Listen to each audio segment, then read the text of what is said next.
Hey! A lot of people were disgusted by my previous episode of Meanwhile in Sweden, where I talked about a 17-year-old who brutally raped a 12-year-old girl and got 22 days of community service. People were shocked by how a country that prides itself on being progressive and cherishing equality can treat such a horrible crime as rape as if it were something trivial, like shoplifting. Just take this recent case where a 46-year-old pedophile drove a girl to suicide. He forced her and several other girls to pose naked in front of a webcam. When she pleaded and said that she would kill herself, he just threatened her even more and said that he would send a movie of her to her teachers. He was convicted to 3.5 years in prison for severe exploitation of children for sexual posing, 20 attempts of this very same crime, severe sexual assault on a minor, molestation, sexual molestation, and child pornography. He got out after 2 years and 4 months. He's a white Swedish male and a sales executive. Some people misunderstood my previous episode and thought that Sweden only gives lenient sentences to foreigners. How dare you assume such a racist thing? The Swedish justice system loves rapists, period, regardless of skin color. We wouldn't want to be racist, now would we? Some might also wonder, why did he get out so soon? Was he cooperating with police? No. The Swedish standard is that everyone is released after 2/3 of their jail time, unless they misbehave catastrophically. One of Sweden's worst serial rapists was recently released after only 9 years into his 14-year sentence. This despite the fact that as early as March this year, he was considered to be at high risk for relapsing into sex crime. I guess he must have made a miraculous recovery in only 3 months. Also, when you're convicted of multiple crimes, you're given a discount. In a sane country, you would be convicted for each crime and then have time added onto your sentence cumulatively. In Sweden, you're convicted for the worst crime, and then the rest of your crimes are more or less treated as misdemeanors. In this regard, Sweden is truly a great example of how anything becomes a negative when it's taken to its extreme. Whether it's the draconian laws of America, where you can be sentenced to 22 years in prison for having consensual sex with 17-year-olds, aka fulfilling their dreams. Let's be honest, she fulfilled their dreams. America put her in prison for fulfilling a young man's dreams. Do you know how badly I wanted to fuck my teachers? I wanted to get up in that with my dick. I mean, yeah, sure, teenage boys can be raped too. But not when you actually wanna dip. This is some Sweet with JJ we talking about. Come on, America, let us have a good time. Whether it's the draconian laws of America or the fancy hotel laws of Sweden, neither of these are optimal systems for a healthy society. Sweden is a great example of how you can take something which is essentially good in its basic concept, which is to treat criminals as human beings that you should rehabilitate if possible, and just go full retard with it, to the point where you're not even bothering to punish people anymore. I spoke through email with a unit manager at a correctional facility, and he said that 70% of all sex offenders don't go through any treatment program because they're not in jail long enough. But I've also been told that the relapse rate for sex criminals in Sweden is around 10%. Now, I don't know if that's a success or not. It feels kind of weird to say that any amount of rape would be a success. So I'm not even gonna go there. But it would be interesting to know what the relapse rate is in other countries where the sentences are tougher. So perhaps some of you out there might have an answer to that. I haven't looked into it yet. I'm a very busy man. Too busy drinking alcohol to numb the pain from all this bullshit. I have a glass of red wine waiting for me in the kitchen, but first I figured that we would elaborate on Swedish retardedness as usual. I don't want to get drunk again like I did last time. In Sweden, rape of a minor normally carries a sentence of 2 years minimum and 6 years maximum. Most often, our child rapists get 2 years. However, selling drugs to people who actually want to buy them can get you 10 years in prison. 2 guys were growing weed. Lots of it. One of them was sentenced to 7 years in prison and a $200,000 fine. The other got 5 years in prison. Cannabis is not completely harmless, but it is the most harmless of all intoxicating substances, including alcohol. And yet we're gonna treat these hippies as if they're more dangerous than a child rapist? It's pretty amazing how attacking a 12-year-old's vagina until it starts bleeding and giving her a mental scar for life will get you community service. But an activity where there is consent involved will get you 7 years. You don't become traumatized when you buy a bag of weed. Nobody forces you to buy drugs. And it's hardly like our zero tolerance on drugs is working out that great anyway. Sweden has the second highest amount of drug deaths in all of Europe. In the past 10 years, the number of people dying from drug overdoses has more than doubled. Every year, the numbers have been rising. But despite this, every political party in parliament are happy with our drug policy, except for the left party. It really says a lot about our politicians when they're happy that people are dying.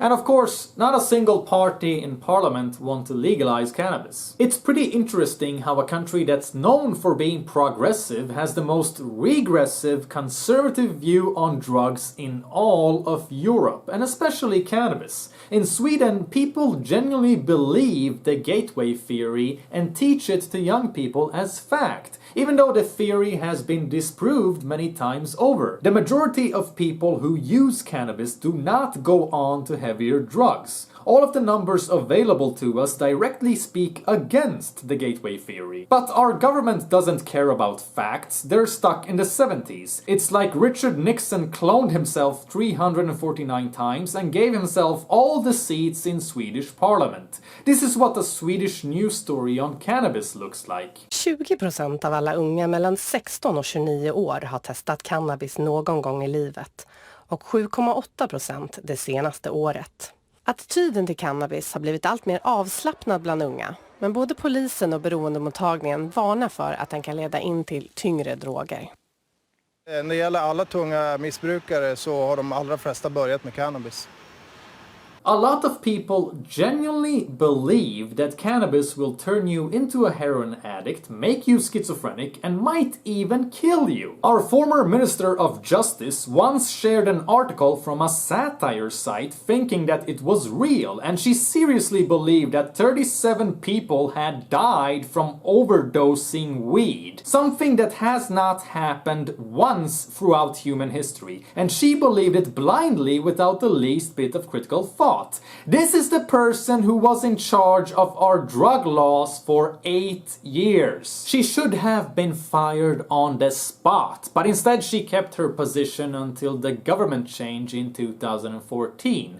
She's a great example of our authority figures in general. They're making laws about things they know nothing about. In Sweden, responsible, well-functioning citizens are punished. Just take, for example, Chris McKnight, one of Swedish basketball's biggest stars the past seasons. He has played in Sweden for the past 5 years and is a crowd favorite. He was fired because he tested positive for narcotics. Sweden's biggest newspapers wrote about this as a drug scandal. But what actually happened? He just smoked a little weed in his spare time. He didn't show up to work high, it didn't affect his game, yet he still got fired. So eventually he decided to play basketball in France instead. Another example, Andreas Thern. He became paralyzed from the neck down after a motorcycle accident when he was young. Since then he spent his life in a wheelchair. He's in constant pain. Neuropathic pain, spasticity, prostate inflammations, and crippling depression due to his anxiety. Sometimes he can't get out of bed because of this. He's tried most heavy pharmaceuticals that doctors had to offer, but they simply don't work. Eventually, the doctor couldn't do anything but to offer him methadone, which is basically another kind of heroin. At that point, he realized that the Swedish medical care couldn't do anything for him. So he did a little research and eventually started growing cannabis at home, which he then turned into CBD oil. So just to be clear on this, the cannabis oil did not make him high. Since his plants contained a lot of CBD, the CBD cancels out the psychoactive effect of THC, while keeping the pain-killing effect. Essentially, he just had a natural medicine that worked very well. His mental and physical problems disappeared near entirely. He could also get up for working hours and participate more in his family life. He didn't feel like a burden to society anymore, he felt like a part of it. Finally, he was allowed a somewhat normal, happy life. This lasted for 2 years, until the police came, took his plants and charged him with a felony. He is currently awaiting trial. Another example, Jens Waldman. For many years he was unable to keep a job due to crippling depression and anxiety. When he turned to the healthcare for help, he faced the same thing as Andreas Tern. All they could do was offer him heavy drugs. So he took their pharmaceuticals for a few years until he realized that they weren't making anything better. In fact, they were only making things worse, with the terrible side effects.